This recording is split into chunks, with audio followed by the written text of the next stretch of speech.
Yo, what up, friends? People are going to have their differing opinions, and that is perfectly fine. There is nothing wrong with you having your own opinion, and whether you liked it or not is, again, your own personal opinion. That's perfectly fine with me. I don't expect everyone to have liked it. It was not everybody's cup of tea. I completely understand, and I get it. The thing that I wish didn't happen in these sorts of things, and I know within our world these days we're very divided politically, and that seems to turn us divided more racially and all other things that come into play, right? Nothing we're going to get into here today. But what I am trying to say is that those things all play part into not only how we think, but other people think, and how those thoughts mix together. And with social media, with the advent of social media nowadays, and I teach social media and digital marketing, actually restarting my course this summer. Anybody looking to take digital marketing classes, social media from your boy, let me know. I did create my own course for small business owners, but I now modified it to everybody. But anyways, shameless plug.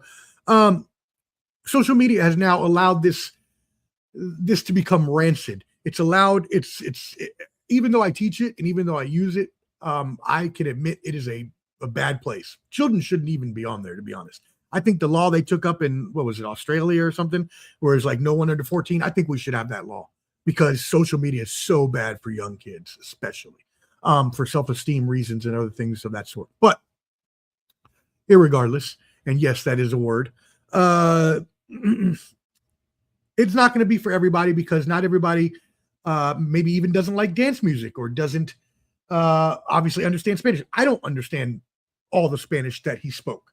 I probably understood 50% of it. And I'm Puerto Rican.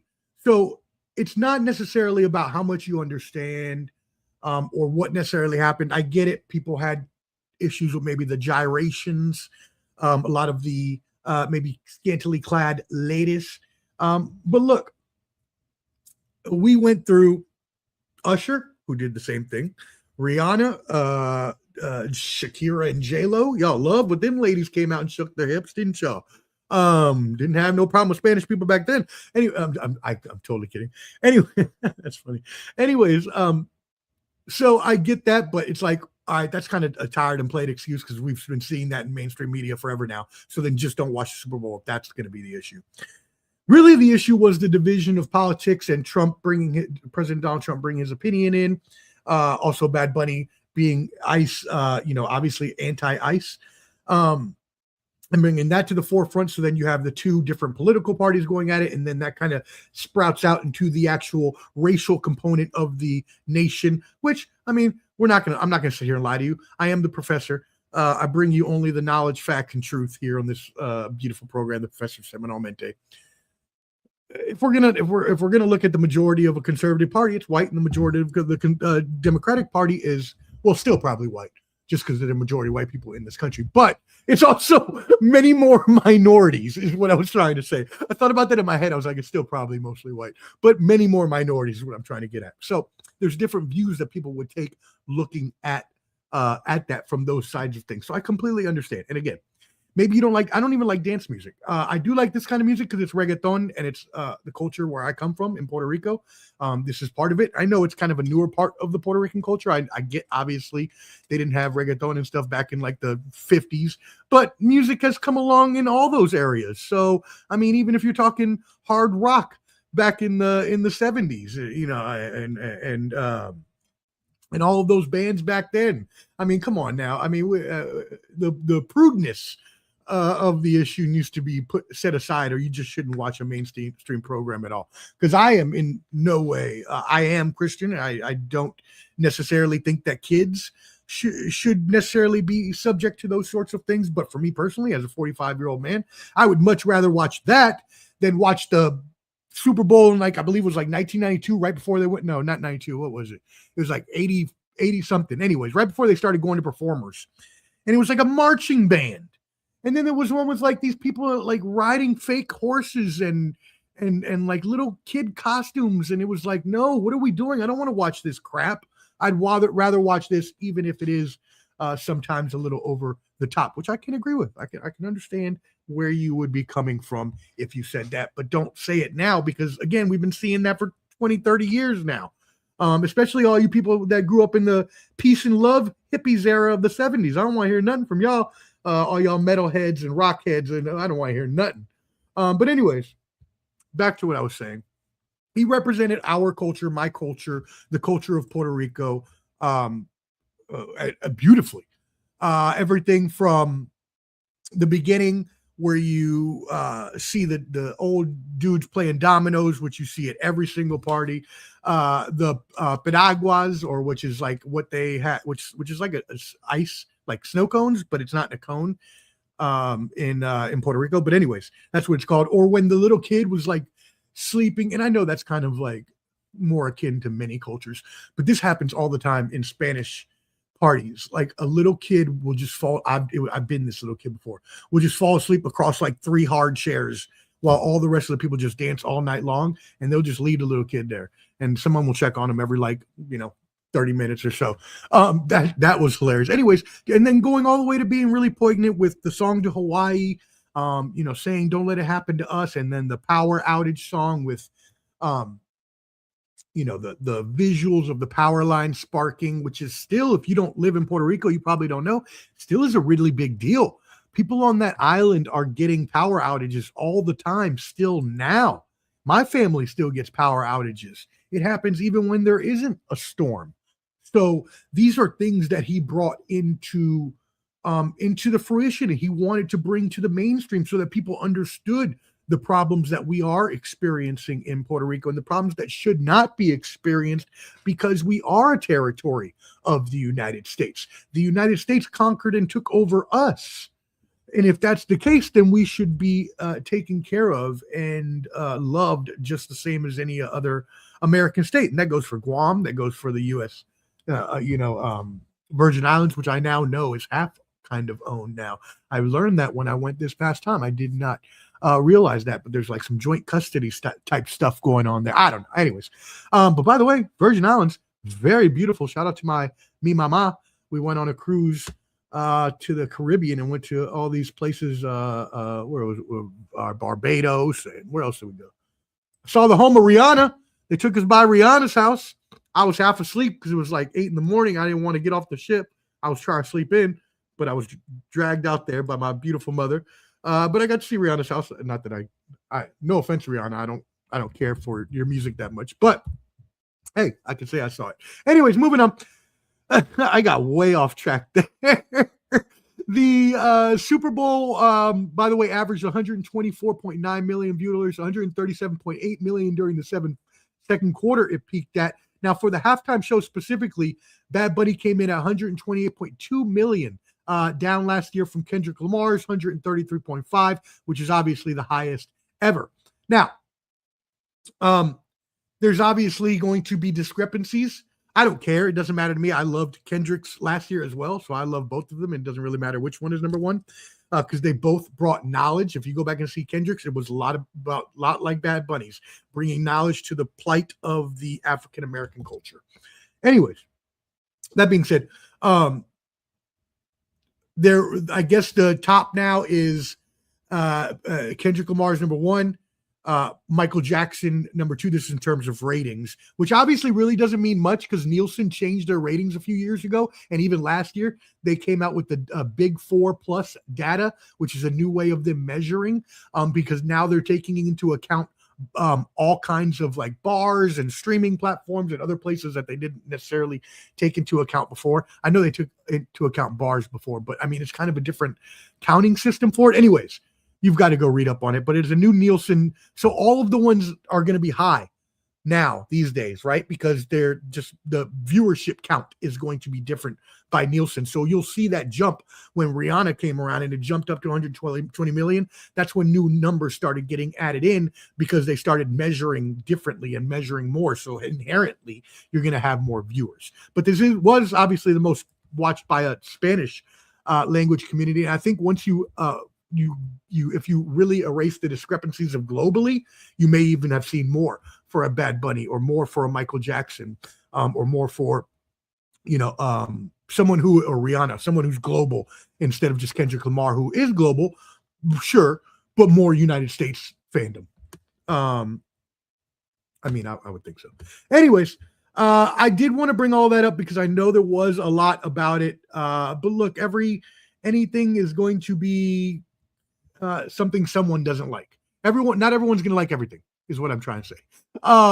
And when he's looking at it from the perspective of trying to bring light to the plight of the Puerto Rican island, or even bringing plight to ICE, or bringing awareness to ICE and their tactics and what they're doing.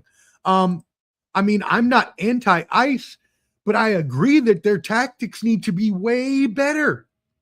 And I know there's a lot of conservatives that are on the right that don't necessarily watch the left news, and vice versa, to be completely honest. But I watch all the news ones, like right, left, center. I watch all of them because I like to stay informed. And so I see how they talk about it, and I see how their biases are, and I see how they lean, and see how they talk about different things, and so on and so forth. And so when you see from that side of thing, they're going to talk about ICE in different ways. They're going to say, okay, well, either you're saying that you're not for them doing their job, but sometimes it's more about the tact. It's more about the way that it's being done. Yes, Barack Obama, deporter in chief, deported more people than Donald Trump. Fine, we can all agree on that, and that's okay. But the way that it was done was different. The way that it was handled, no one ever saw it. That's the good part about it. They went to courthouses. They picked them up when they were actually being deported the right way. They weren't going through local and city streets and trying to catch people running away from their jobs. And you know what? I'm surprised that my guest is even here, because I would have thought that ICE would have pulled up on him and grabbed him when he was trying to get back from his job to show up to the show. I take Jake, my brother. Yes. What's up, buddy? What's good, baby? How you been, man? What's going on, man? Man, I am surprised to see you, though. We both are brown. We might have to watch our back. The ICE could jump us at any point in time. Right now, my name is not Montoya. The last name is Monty. I'm hoping that helps me out for right now. Yeah. My name is definitely not Omar. I'll tell you that much. There you go. The first thing I would ever say is, look, I'm a veteran, so get out of here. I don't want to hear that.